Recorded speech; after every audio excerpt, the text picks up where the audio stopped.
Hi there. Thanks for joining me for another issue of It's Like This, the read aloud version. It's August 22nd, 2023. This is issue number 36. Identification, please.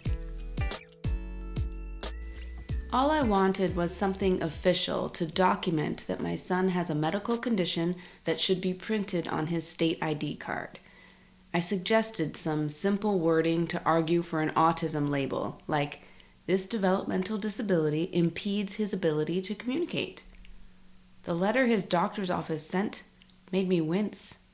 I knew it wasn't going to say, watch out, this young man may come at you with an exuberant "Achha!" when he's happy. But their note went well beyond his non-speaking challenges. It was crammed with a whole host of complications, deficits, and substantial functional limitations.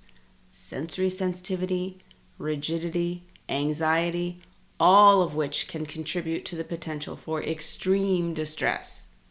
All true, but does the beleaguered DMV clerk really need to know that my son might have deficits in social-emotional reciprocity and in maintaining and understanding relationships?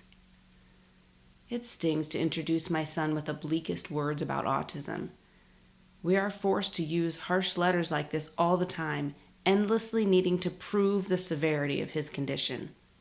I'd much rather tell people about his achas, but that story is not going to get him the accommodations and services he needs. I have to talk about the parts of his autism that will impact how he might behave in an emergency situation. Emergency being that I'm not there to interpret for him. His responses under stressful, unexpected circumstances might be dangerous to himself or others, and might be misinterpreted by those who don't know about his functional limitations.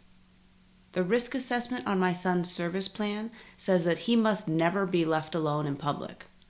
As a backup, we try to teach him to answer questions about where he lives and who to call. We've introduced him to programs like Be Safe. We support any chance to educate the community about what autism can look like. And we cross our fingers. I thought a flag on his ID might add another layer of safety, might gain him an extra ounce of patience and compassion in a tricky situation. But it doesn't matter that the DMV won't put autism on his ID even after reviewing this disheartening letter. It's apparently not a condition on their approved list. For one, that label is too broad. Autism is ubiquitous now, but it is far from uniform. Even if the person who needs to see my son's ID thinks they know autism because of their neighbor's sister's daughter's friend, the autism they're acquainted with is probably not the autism my son will show them.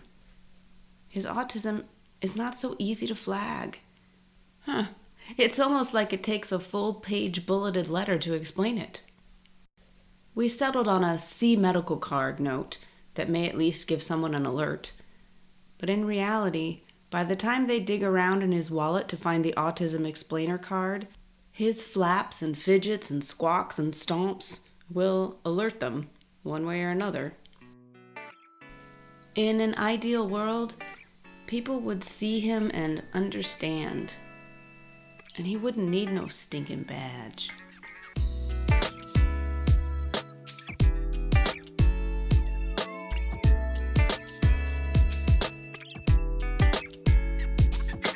Thanks as always for being here. This is Robin LaVoy, and life around here, it's like this.